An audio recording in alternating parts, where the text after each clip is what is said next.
Hello everyone, this is Atmanikananda and his online spiritual academy, which I call Advaita Atma Yoga Academy.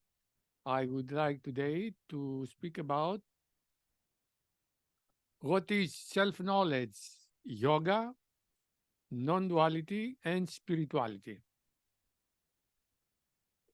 Is there any difference between them? Let's see. The ultimate goal of human life is self-realization or God realization. To realize that we are consciousness, existence, formless, unlimited existence, pure consciousness, and peace, plenitude, bliss, unlimited as well. This is called in one word in Sanskrit, Sat Chit Ananda. Sat Chit Ananda. Sat means truth, existence without limits, timeless, live in eternity. But eternity does not mean a very long time or unlimited time, beyond time, timeless existence. And is consciousness. What does it mean? Is consciousness that has the inner, its nature, its capacity is to be aware of itself and also aware of what it creates, because this consciousness is has the power to create forms, physical or energetic forms, gross or subtle forms. So has the capacity to be aware of them through a body-mind instrument and to be aware of itself. It is the light of consciousness. And the third aspect of the nature, they are not qualities, it is the nature itself of this highest principle of life. It is called in Sanskrit Ananda. It is unlimited, unalloyed, peace, freedom, and bliss beyond description. In reality, also existence, formless existence is beyond the description. Consciousness is also beyond description. And this state of Ananda, of which is altogether, it is freedom, plenitude, bliss, beauty, all this together as one homogeneous experience, Ananda. This is our true nature, our divine essential nature. And the ultimate goal of human life is to realize that we are this consciousness, this existence, consciousness and bliss absolute, without limits of form, time, space, and causality. So, but there is a variety of terms and traditions, spiritual traditions related to this ultimate goal of human life or purpose of human life. Self-realization, God realization, or liberation, enlightenment. So, what does it mean, self-realization? Means that we realize fully that we are this divine principle.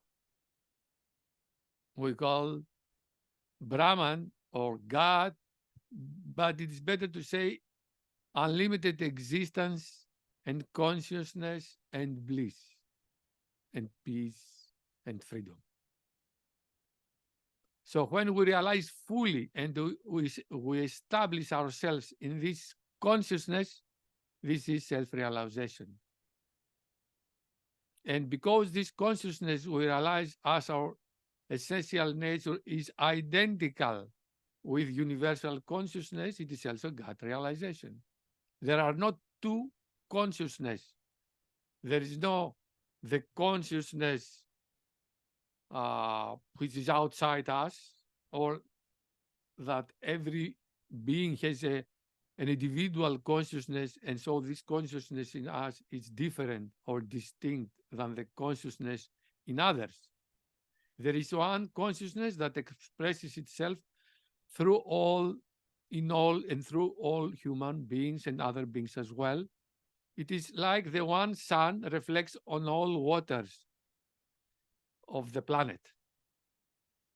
There is one sun in on the sky, in the sky, and this sunlight reflects equally in all lakes, seas, oceans, rivers, etc. Similarly, there is one cosmic or universal consciousness that expresses itself, reflects in all human beings. So our essential nature, which is consciousness and existence, formless existence, is what we call God. But because of identification, we feel that we are a body, mind, me person. And so the whole process of self-knowledge, of yoga, of spiritual life and practice, of non-duality,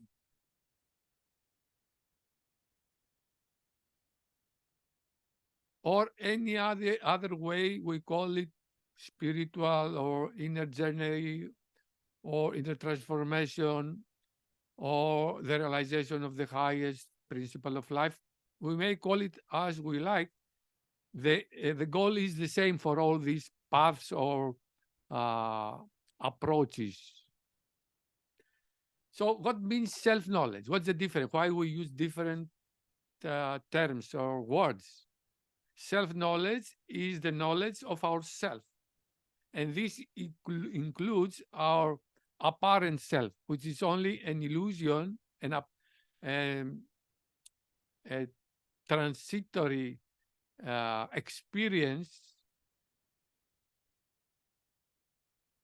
But this apparent existence enables us to realize that we are consciousness. So in reality, consciousness creates this human being, all human beings, in order to utilize them, to use them, to become conscious of itself and also express all its dynamics, all its capacities, which are infinite. So self-knowledge means the knowledge of ourselves. In the lower aspect, it means the knowledge of our emotional, mental, intellectual expressions, structures, etc. But the higher aspect of this self-knowledge and the deepest and more complete meaning of this term self-knowledge means the knowledge of our true self, which is consciousness itself, formless existence and consciousness itself. That means self-knowledge, not simply to know what is anger, what is the ego, what is all psychological structures. Self-knowledge means in reality the knowledge, direct experience of our essential divine nature. This is self-knowledge. Yoga. Yoga means union, but union with what? Union of the apparently, seemingly individual self with the universal self we call God. But when I say individual self, I do not refer to the physical body and ego and mind. I refer to individual consciousness. But in most cases, people use this word yoga with different connotations or meanings. Or we say this word in a very general way, union of myself. But when I say myself, what does it mean, myself? So yoga means the conscious union with our divine essence, and means also, and in reality, since we are the divine essence, what does it mean union? Why we say union? It's a little bit tricky to say union, because we are already the consciousness. And this consciousness is the divine consciousness, God in us. Because the ego creates an apparent separation. Our everyday experience is that we are separate from God consciousness. So the moment we realize that we are consciousness, we realize also that this consciousness is universal. It's not limited, not confined in our body and mind. It's unlimited. So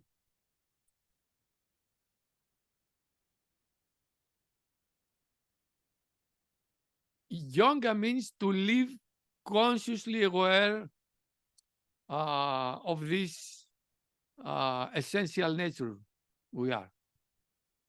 But also means that our mind, that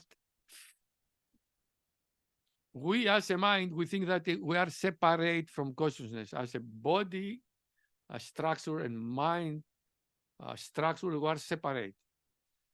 Especially our mind, because of the ego, lives in separation from consciousness, as if it were consciousness something different from mind or distinct, separate from mind. So when the mind collapses as a mind with form and fuses in consciousness, becomes one with consciousness, and this is the union. But also mind is always united with consciousness, but because of ego, we live in separation. But when through constant meditation and samadhi, the mind becomes transparent and loses all formations, all its formations, and becomes transparent and like a space, and fuses itself in consciousness, becomes one with consciousness, and we live in union. So in reality, the mind, our mind and consciousness we are, live in union, in conscious union. And this is yoga. But yoga, it is called also the practice, the method we apply to reach this state of union. So we practice yoga. But practice yoga does not mean we practice some asanas, physical asanas, positions. It is an inner state. Of course, the asanas can help us attain this inner state of union. We can use asanas, breathing exercises, mantras, or whatever to reach this state of union, that is the state of yoga. So because we use some method to reach the state of yoga, which is the complete absorption of mind and attention in consciousness, we call these methods as yoga as well. So yoga means conscious union with our true self. But when realize what I said before, self-knowledge, but self-knowledge is not a mental intellectual knowledge. It's also the same experience of union. So self-knowledge means knowledge by direct experience. And this direct experience implies absorption of the mind and attention in consciousness, in the empty space, in the silent empty space of consciousness. This is also union, but it is a different state. It is a different way to say it. Self-knowledge, direct experience of the self. This is self-knowledge, not a theoretical. There is also a theoretical knowledge, indirect knowledge. First, we have indirect knowledge through books or videos or courses or satsangs. And then through practice, we get the direct knowledge, which is an experience of union, of yoga, of meditation. Meditation also in its deepest meaning, it is also yoga, union. Because in deep meditation, there is absorption of mind and attention in consciousness. So this is union. This is self-knowledge, because we know who we are and we experience what we are in reality, not who, because it is not a who, it is something, it is nothing, nothing, not nothing, no thing, because it's formless. It is formless, it is timeless, it is beyond description. So this is yoga, this is self-knowledge.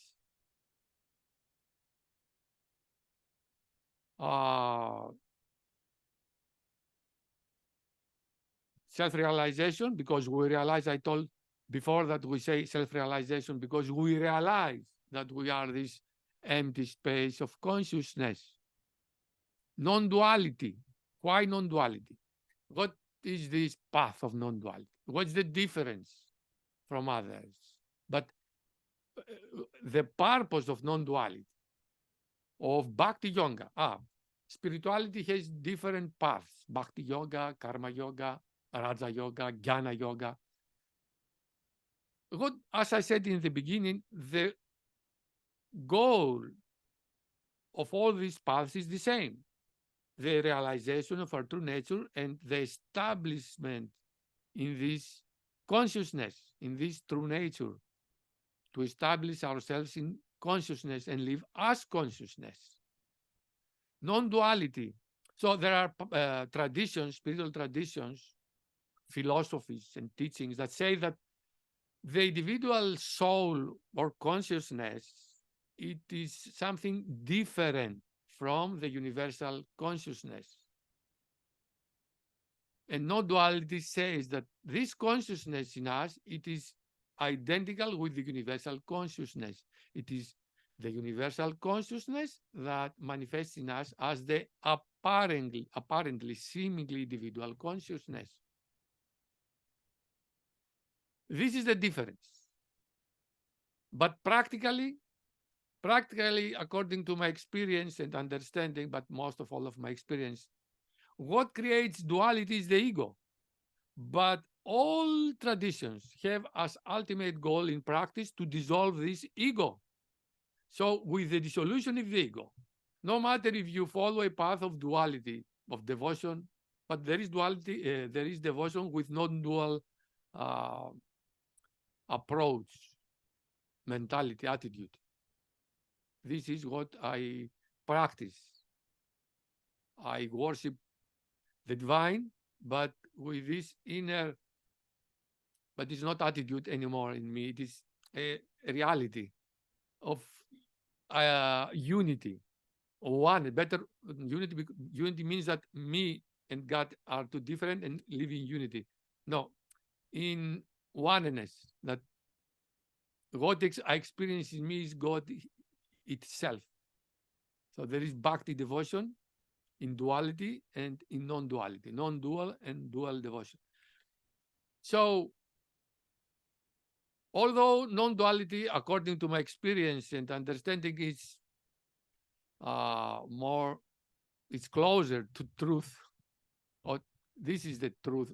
I mean that the individual consciousness is identical with the universal consciousness.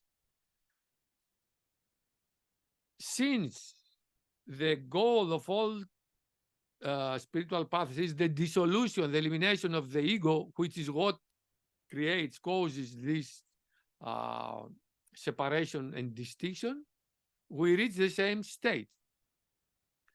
If at the end we can attain the complete dissolution of the ego, we reach the same state. Because what the wall between the seemingly individual consciousness or self with the divine consciousness or God is the ego.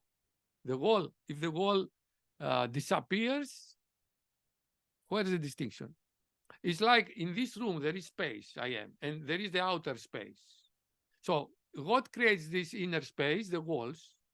So if I destroy the walls and the walls disappear, so this seemingly limited inner space we see that it is the one undivided space of the universe, apparently separated in this small room or in every house. So there is one consciousness which, because of ignorance, which takes the form of ego, rajas and tamas qualities, appears that it is something different to us, of us.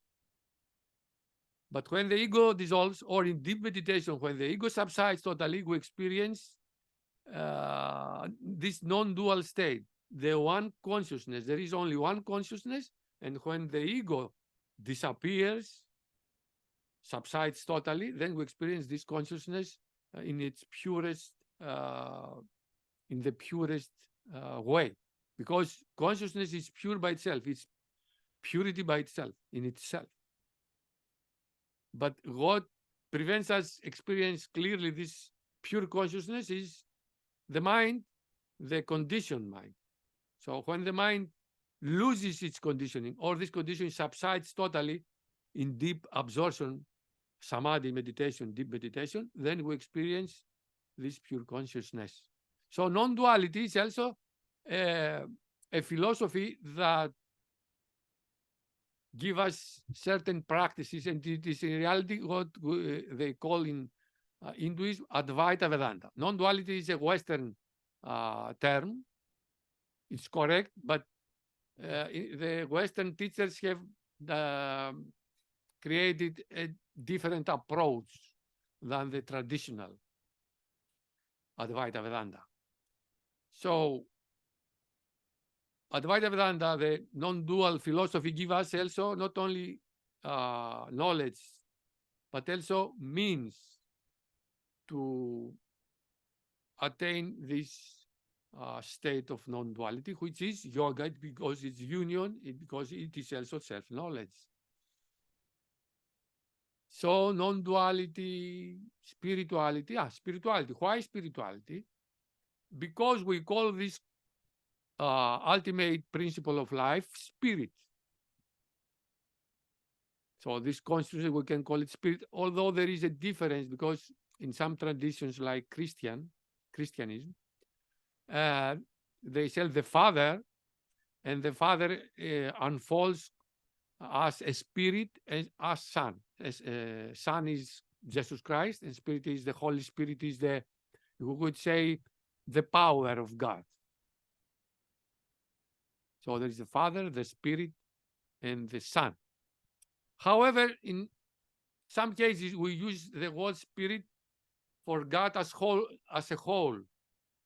There is something undivided. In reality, to say that the Father is the Spirit and Son, a triad, creates separation and distinction. This is difficult for us to understand. It is beyond, because all these states are beyond mind. So it's difficult. It's just to have an idea about this. So just because we call God Spirit, there is this, the path of spirituality, spiritual life and practice. And it is more well known to most of people, spiritual life and practice, than non-dual practice. Or yoga is also very famous. Self-knowledge, not so much. I could say that yoga and spiritual practice and spiritual life are more common, these terms. Also, nowadays, non-duality is also quite well known to the West, at the least, and also in India as Advaita Vedanta philosophy, Advaita Vedanta philosophy. So, although there are different terms to use and different approaches or teachings or paths, the goal is the same: to liberate our mind and heart from all egoistic tendencies or selfish tendencies, passions, programming, habits, whatever it may be, and realize fully our true nature, our divine essence, and establish ourselves in it as it.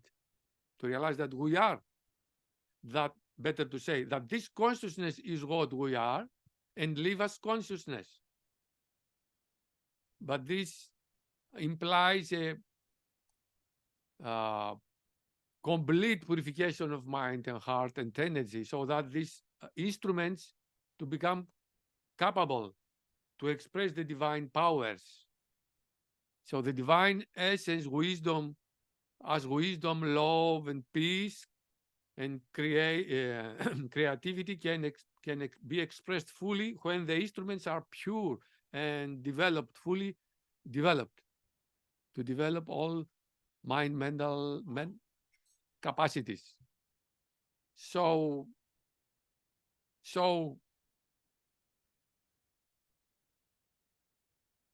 no matter the word we use,